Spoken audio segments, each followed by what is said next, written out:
Olá, meus amigos, sejam muito bem-vindos ao podcast Ponto de Pergunta. Hoje estamos recebendo uma visita mais que especial, o ator Del Garcês, que está em visita a Campos dos Goytacazes.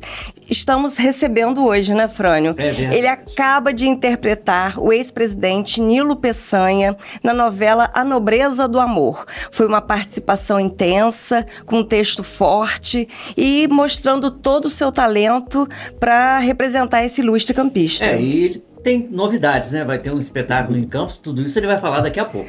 Muitas novidades. Del, um prazer recebê-lo aqui. Seja muito bem-vindo ao podcast Ponto de Pergunta. Bom, prazer é o meu, muitíssimo obrigado por essa acolhida, convite de estar aqui com vocês, com os ouvintes, com o telespectador. Estou muito feliz, muito obrigado mesmo. Obrigada a você. Primeiro vamos começar falando da sua visita a Campos dos Goytacazes, né? Você acaba de interpretar o Nilo Peçanha, também está interpretando no teatro uma outra figura forte, né, que é o Luiz Gama, o nosso herói do Brasil nessa luta abolicionista. Mas ao interpretar Nilo Peçanha, você vem a Campos para mergulhar na história dele. Conta pra gente um pouco dessa experiência que você teve nesses dias. Exatamente, mergulhar na história dele, é o que a gente usa até um termo no teatro, na arte de interpretar, é fazer um laboratório, né? E aí eu vim fazer essa pesquisa básica, que também é fundamental para eu desenvolver o melhor possível, né, a dramaturgia, a escrita desse espetáculo, que será feita por mim. Eu terei a ajuda de pessoas, de historiadores, inclusive daqui, né, certamente de Campos dos Goytacazes. Então essa pesquisa vai me fundamentar para eu não deixar de colocar ali em cena, no palco, os aspectos fundamentais sobre a vida do Nilo Peçanha, a importância deste homem fundamental, né, no desenvolvimento do Brasil, no desenvolvimento da cidade de Campos dos Goytacazes. Vai me dar um material muito bom, excelente, para eu construir a dramaturgia do espetáculo. Uma base muito grande, né? Exatamente. Agora, essa estreia seria aqui no nosso Teatro Trianon? Certamente, se não no Trianon, na praça, na escadaria do Palácio Nilo Peçanha, não temos? Temos. Palácio Nilo Peçanha, são ideias que abriga a Câmara. Aqui nesses 3 dias que eu estou aqui em Campos, né, através de amigos, e as ideias vão surgindo. Muitas informações também chegando, né? Você esteve também visitando a terra do Nilo Peçanha essa semana, né? Exatamente. Nós fomos hoje ao Morro do Coco, a Posse do Meio, não é isso? Posse do Meio, né, que foi onde ele morou também, a igreja da Santa Bárbara, onde ele foi batizado. Gente, foi emocionante pisar nesses espaços onde ele viveu, né, ali onde ele nasceu e a sua infância, e mesmo estar no centro de Campos dos Goytacazes, onde ele trabalhou com o pai, que era, né, construiu, era padeiro, seu Sebastião, e ele também era chamado de o menino da padaria. Menino da padaria. Então, visitar esses lugares é fazer com que eu me fortaleça, né, desse ambiente, dessa geografia, desse cenário real onde viveu esse personagem. Isso vai me fundamentar para eu, no palco, estar trazendo as emoções com a maior veracidade possível a esse homem. Agora, tudo isso, Del, se pode se transformar esse espetáculo e essa sua luta, né, pelo teatro, transformar em uma luta também política, né, contra o racismo, contra as minorias. Isso tudo tem um envolvimento maior, né? Eu sempre digo, na minha carreira, isso é comum. Eu tenho uma missão, né, através do teatro, que é fazer uma reparação histórica ao nosso povo afrodescendente brasileiro, né?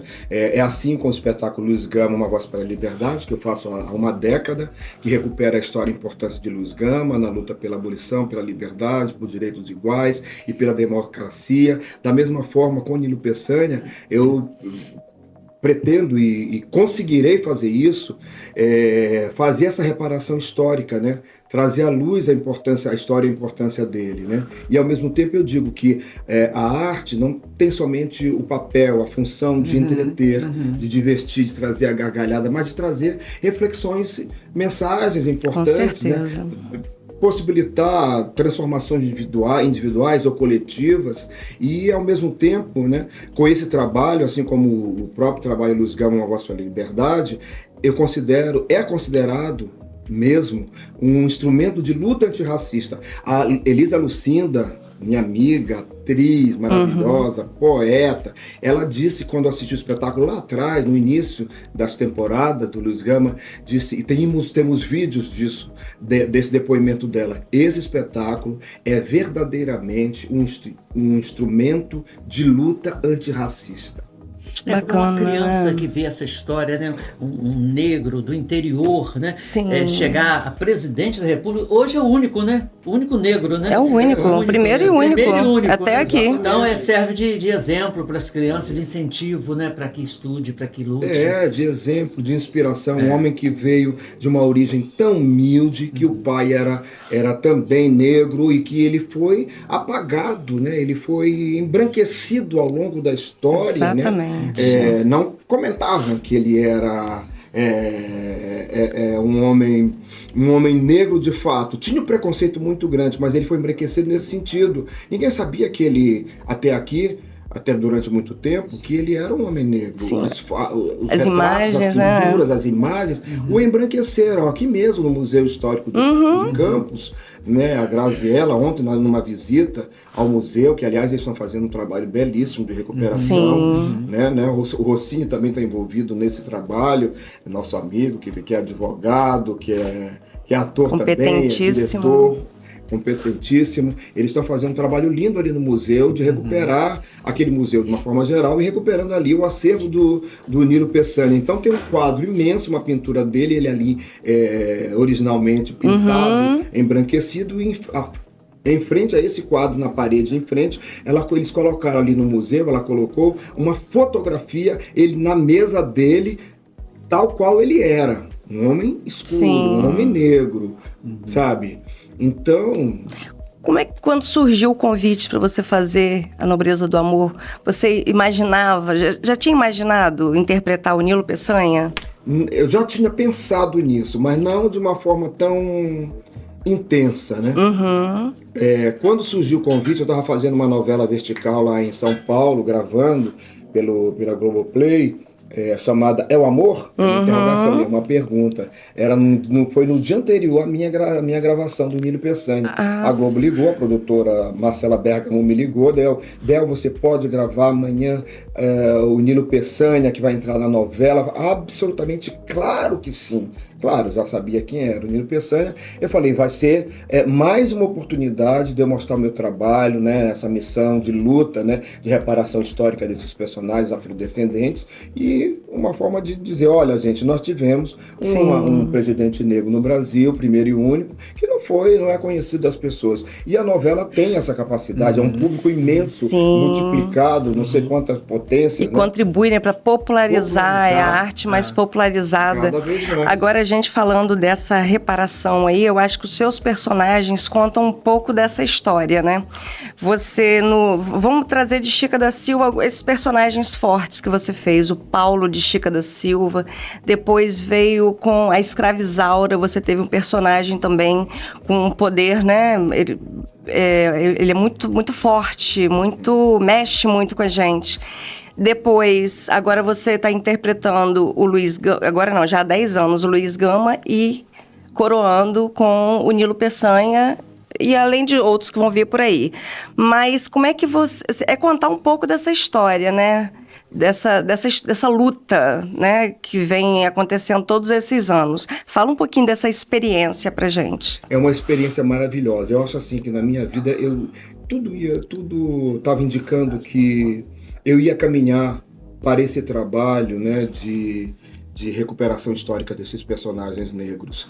Começando, como você falou, com a novela Chica da Silva, onde eu fazia um escravizado, o Mucamo Paulo, que apesar de escravizado, ele era pacífico, ele era conforme, no sentido de ser conformado com a condição dele de escravizado.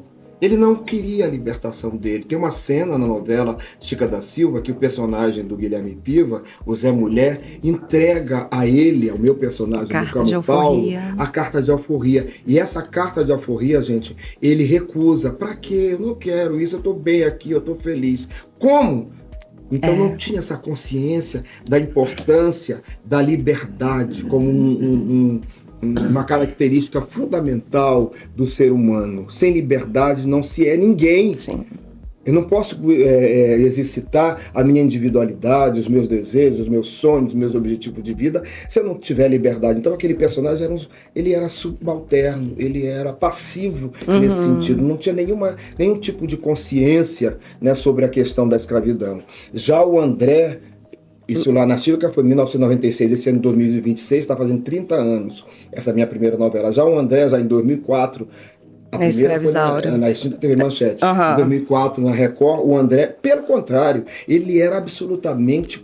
Tinha uma lutava pela liberdade. Pela liberdade dele e pela liberdade dos irmãos escravizados. Ele montou o quilombo no final da novela. Ele é uma espécie de Zumbi dos Palmares. Isso para mim foi um prato cheio. Poxa, eu tive a oportunidade, na época eu já pensava nisso, a oportunidade de fazer um escravizado passivo, subalterno, né, conformado com a condição dele de escravizado, e já o André não, era o oposto. Então eu estava com um prato cheio na mão de trazer a vontade, de trazer essa indignação, essa revolta, que foi a questão, a escravidão, né? Que permeia até hoje, podemos dizer, não é, Lili? Sim. Podemos dizer as sequelas da escravidão através do racismo, através da exclusão, da matança, do genocídio, do povo preto, que estamos sempre à margem. Verdade. Então, no personagem André, eu carregava comigo as dores da trágica escravidão na minha voz, nos momentos de sofrimento, nas chicotadas, no tronco. A minha mãe me ligava: Del, meu filho, eu tô vendo aqui, você tá chorando. Minha mãe Júlia, tá chorando e tudo.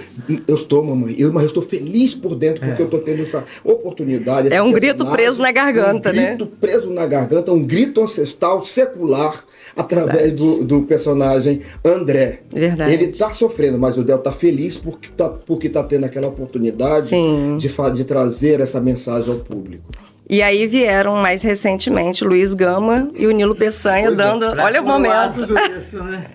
E Luiz Gama, que foi escravizado pelo próprio pai, vejam bem, nasceu livre, filho de Luísa Maim, revolucionária, de revolta dos escravizados lá na Bahia, e de um português branco que vende ele quando ele tinha 10 anos de idade, vai para São Paulo, ali aos 17 anos de idade ele aprende a ler e escrever, e em apenas 4 anos de idade ele se torna quem se tornou um profundo conhecedor da questão, da área do direito, né, da advocacia, e se torna o maior advogado de pessoas escravizadas no Brasil. Em 2018, por leis federais, ele é nomeado patrono da abolição e inscrito no livro dos Heróis da Pátria. Um personagem importantíssimo que também, por sua vez, foi apagado. A gente ouvia falar, meu amigo, de Luiz Gama nas nossas escolas, intencionalmente apagado ao longo da historiografia oficial brasileira, da sociedade escravocrata, imperialista, colonizadora. Cara, isso é terrível. Mas é nossa missão, cada um dentro da nossa área, eu sempre falo, trazer à luz essa questão. Del, imagino que para você ter interpretado esses personagens, né? E hoje porque hoje a gente consegue ver na TV o protagonismo negro, nas novelas, né? A gente consegue, nas séries também.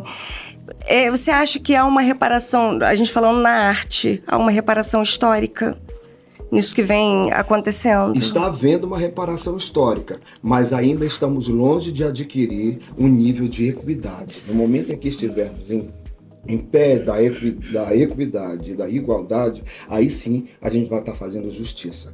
Mas não podemos negar que estamos evoluindo bastante, é inegável. Falta muito, mas evoluímos muito, né? Felizmente, nunca é tarde para se reparar, para fazer reparação histórica. Agora vamos falar dessa mudança tecnológica que hoje traz você no elenco de novelas verticais, né? São as novelinhas verticais. Como é que foi para você como é que é essa mudança aí no audiovisual? Essa mudança ela é bastante significativa, mas eu tive uma experiência durante a pandemia que foi exatamente o seguinte: eu ensaiei uma peça virtualmente, uma peça chamada Anjo Negro, do Nelson Rodrigues, em que eu fazia o Ismael, o protagonista, e a gente ensaiou pelo celular e pelo notebook, pelo computador, e apresentou isso durante toda a pandemia. A gente apresentou também pelo celular e pelo computador, através do Zoom. E isso, para mim, me deu uma bagagem muito grande. Naquele período de pandemia, de quarentena, de isolamento social e tal, eu fiz esse trabalho. E aí, porque nesse trabalho, o celular estava aqui, né, a gente ensaiando, na frente, aqui o diretor, cada um na sua casa, eu clicava aqui para gravar e ficava lá. E dos atores no Zoom também ficava aqui, eu contracenava com um quadro aqui X que correspondia ao meu irmão, meu irmão no personagem da peça, ali com a minha esposa. E aí a gente saía de cena, entrava. A iluminação, a gente botava spot aqui, abajur, aproveitava a luz daqui de cima, a gente mesmo fazia a iluminação da gente. Eu ia pro meu quarto e vestia o figurino, eu mesmo me maquiava, fazia a criação ali, né, física toda do personagem, a composição do personagem. E aí, quando veio a questão da novela vertical, para mim eu não sentia essa dificuldade. O que acontece? Tudo é muito no quadrado. Não é que eu mesmo me grave. O diretor, quando grava lá a novela vertical, a câmera, ela fica numa posição, ela é feita para isso, numa posição vertical. E tudo é muito fechado, não tem grandes planos, não tem planos abertos. Então, houve uma sintonia muito grande comigo, uma facilidade de me adequar a essa Você já linguagem. Tinha mais ou menos uma experiência por conta dessa experiência. Foi um laboratório, a pandemia, né? A pandemia é assim, uma coisa que tinha que acontecer na minha vida.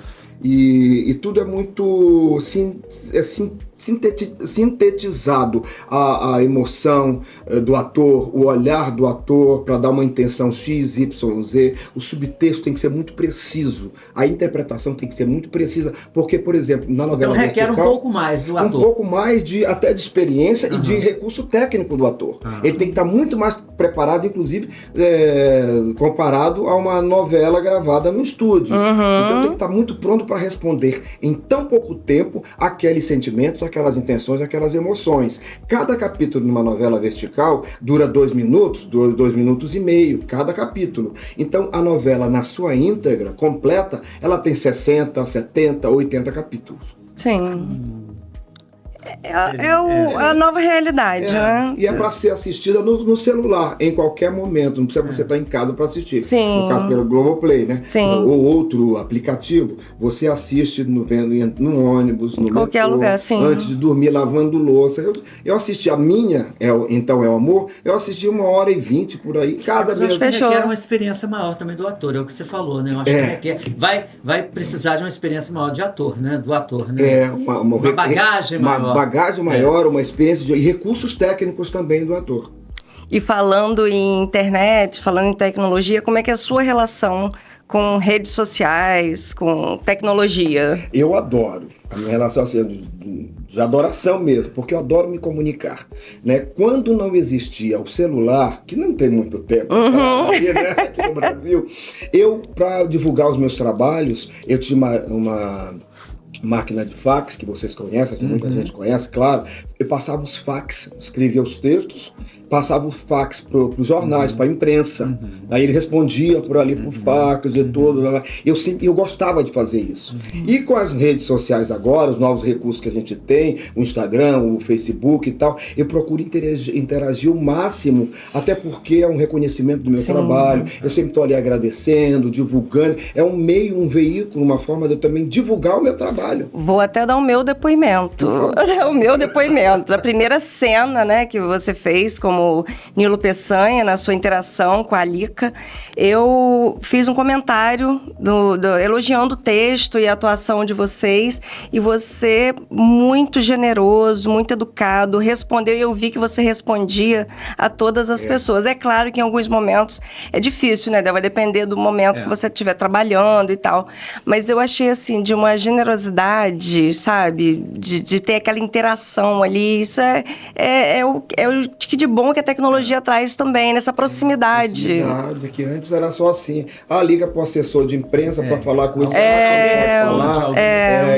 eu tenho isso, é da minha personalidade, do meu jeito de ser, eu estou ali agradecendo, faz parte do meu trabalho, eu reconheço que isso também é um reconhecimento né, da minha atuação, do meu empenho, porque eu sempre digo, eu faço desse meu trabalho, é a razão da minha vida, realmente. Eu sou um ator por natureza, assim, eu me reconheço ator desde sempre, desde quando eu me entendo por gente. Então isso, eu tenho que reconhecer que esse também é um reconhecimento, eu tenho que admitir e agradecer que é um reconhecimento do público em relação ao meu trabalho e à minha carreira. Agora, Del, você falou no início de protagonismo, né, do negro e tal, nas telenovelas. Eu lembrei da Léa Garcia, né? Que ganhou o Kikito, quer dizer, não chegou a ganhar porque faleceu um dia antes, né? Qual é a sua relação com a Léa, com a família? Então, eu fui amigo da Léa Garcia, uma atriz excepcional, uma pessoa ótima, que era assim, de um grande talento, era uma referência, uma inspiração. Ela era também integrante do Teatro Experimental do Negro, do Abdias Nascimento, que também revolucionou o teatro brasileiro no sentido da questão racial, no sentido de buscar